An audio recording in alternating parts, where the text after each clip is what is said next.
इस दुनिया में ऐसी ऐसी विचित्र घटनाएं होती हैं कि उन पे विश्वास कर पाना मुश्किल हो जाता है। ये घटना भी कुछ ऐसी ही है जिस पे भरोसा करना बहुत कठिन है, लेकिन ये एक सच्ची घटना है। राहत बेड़ा नाम का एक बहुत ही पिछड़ा गांव था, जिसमें बिजली, सड़क जैसी कोई सुविधाएं नहीं थी। लोग लालटेन, डिबरी, मोमबत्ती का इस्तेमाल किया करते थे। इस गांव में बहुत ज़्यादा आबादी नहीं थी।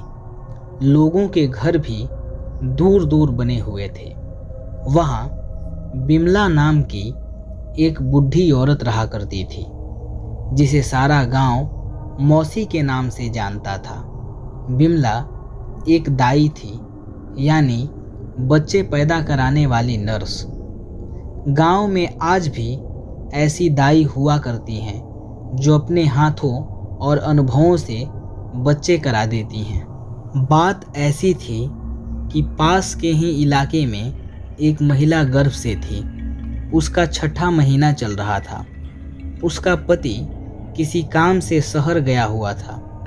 उस रात उसके पेट में बहुत तेज दर्द हुआ और वो दर्द को बर्दाश्त नहीं कर पाई, जिसके कारण उसकी मौत हो गई।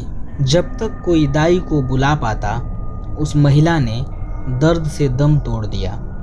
उस महिला का पति जब घर लौटा तो वो बहुत रोया।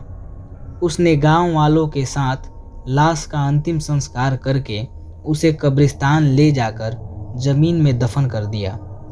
आज भी ऐसे बहुत से गांव हैं जहां मरने के बाद लोग लाश को जलाने की बजाय जमीन में गाड़ दिया करते हैं।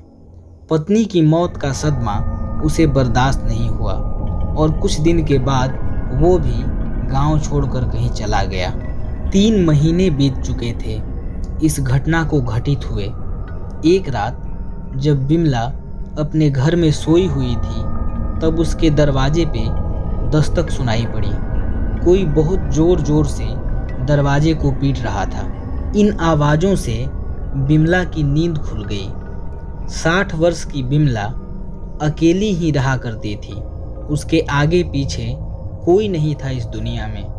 उसने घड़ी की तरफ नज़र घुमाया तो रात के 12 बज रहे थे। इतनी रात को कौन दरवाज़ा पीट रहा है, वो सोचने लगी। शायद कोई मदद मांगने आया हो। ये सोचकर उसने हिम्मत कर दरवाज़ा खोला। सामने कुछ लोग खड़े थे, जिनमें ज़्यादातर लंबी घूंघट लिए महिलाएं थीं और कुछ कंबल लपेटे मर्द। इतने सारे लोगों को देखकर बिमला चौंक गई। सारे के सारे सफ़ेद काले लिबासों में ढके हुए थे। किसी का भी चेहरा ठीक से दिखाई नहीं दे रहा था। सबसे आगे एक महिला हाथ में लालटेन लिए खड़ी थी। उस महिला ने कहा, हमारी सहेली गर्भ से है, उसका 9वां महीना पूरा हो चुका है, आप चलिए जल्दी, वो तकलीफ़ में है। वो औरत घूंघट की आड़ से बोलती जा रही थी। केवल उसके होठ ही बिना ढके हुए थे। औरत की बात सुनकर बिमला सोचती है कि वाकई कोई महिला मुसीबत में है शायद, इसलिए तुरंत चलना चाहिए। बिमला एक कपड़ा और एक लालटेन लिए उन लोगों के पीछे चल देती है। सारे लोग आगे आगे और बिमला उनके पीछे पीछे चली जा रही थी। रास्ते भर कोई किसी से बात नहीं करता, बस एक सीध में सब चले जा रहे थे। इतने में बिमला ने गौर किया कि वो कब्रिस्तान की तरफ मुड़ने लगे। इस पर उसे शक हुआ कि ये लोग इस रास्ते पर क्यों जा रहे हैं। वो लालटेन को थोड़ा आगे कर उसकी पीली रोशनी के सहारे अपनी नज़रें गड़ाकर अपने आगे चल रही महिला के पैरों की तरफ देखती है। ऐसा कहा जाता है कि भूत, प्रेत, चुड़ैलों के पैर उल्टे होते हैं और यहाँ भी बिमला को उल्टे हुए पैर नज़र आते हैं। ये सब देखकर बिमला का हलक सूख जाता है।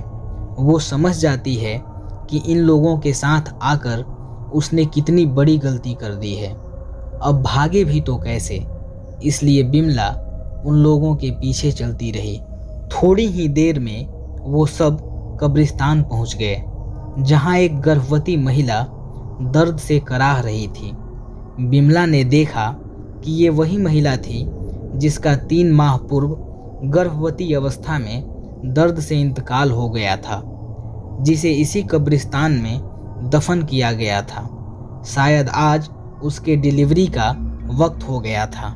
बिमला सब कुछ समझ चुकी थी, मगर फिर भी वो ये सब कुछ ऐसे कर रही थी मानो उसे मालूम ही नहीं चला है कि ये लोग भूत हैं। गर्म पानी और बाकी हर ज़रूरत के सामान पहले से ही मौजूद थे।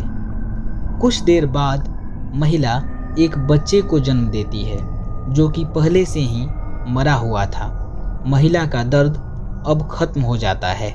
सारे लोग बिमला को वापस उसके घर पर सही सलामत छोड़ने के लिए आते हैं।